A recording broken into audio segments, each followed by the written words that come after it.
Hi mga kamamshi, welcome back to my channel. So it's me, Bibi Aya. So for today's video guys, I will share you kung ano-ano nga ba yung mga gamit na kakailanganin ni baby kapag lumabas na siya. Ito guys, first is blanket.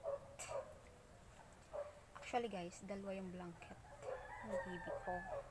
Ito guys, kapag lumabas na siya, ito yung gagamitin niya. Blanket, pink. Ayan. Tapos, ito naman guys, yung pang going home, receiving blanket niya. Ito guys, may pangalan siyang Queen Hailey. Order yan sa TikTok guys. Ayan.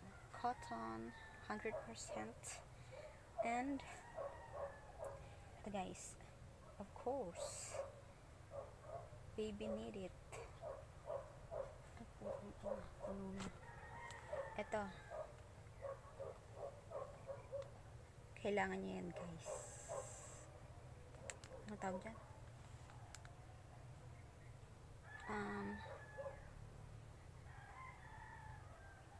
Ano tawag dito? Nagbablangko ako.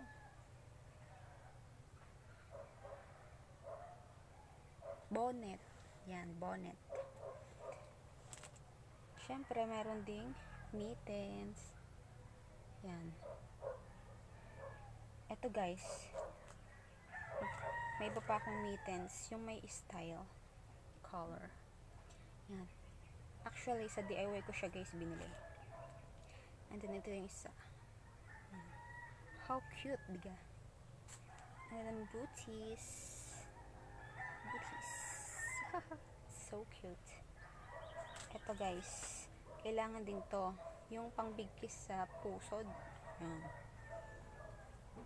May yan, baby, yung nakasulat dyan. Ito pa yung isa.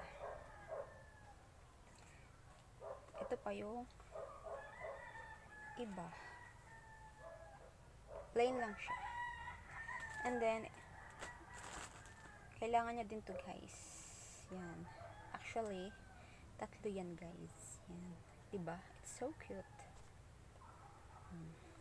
Pamunas niya yan. Pag naglungad-lungad, ganun. And then, ito yung pajama. So cute. And t-shirt. T-shirt. And then, long sleeve, of course.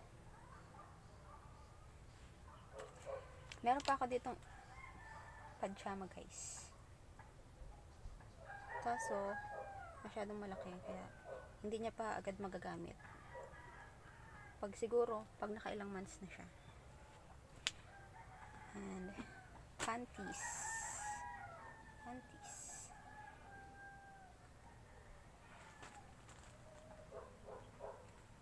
Ano ba? Ito guys, kapag halimbawa, lalabhan na yung mga damit niya, yung mga sinusuot niya guys. Binili ko ito sa DIY. Look, it's so pretty. Pink. Cute kaya ng pink. Ito yung higaan niya guys. Ganda. May crown pa yan na tatak. Yan, nakaukit. Ito yung crown. Yung unan niya.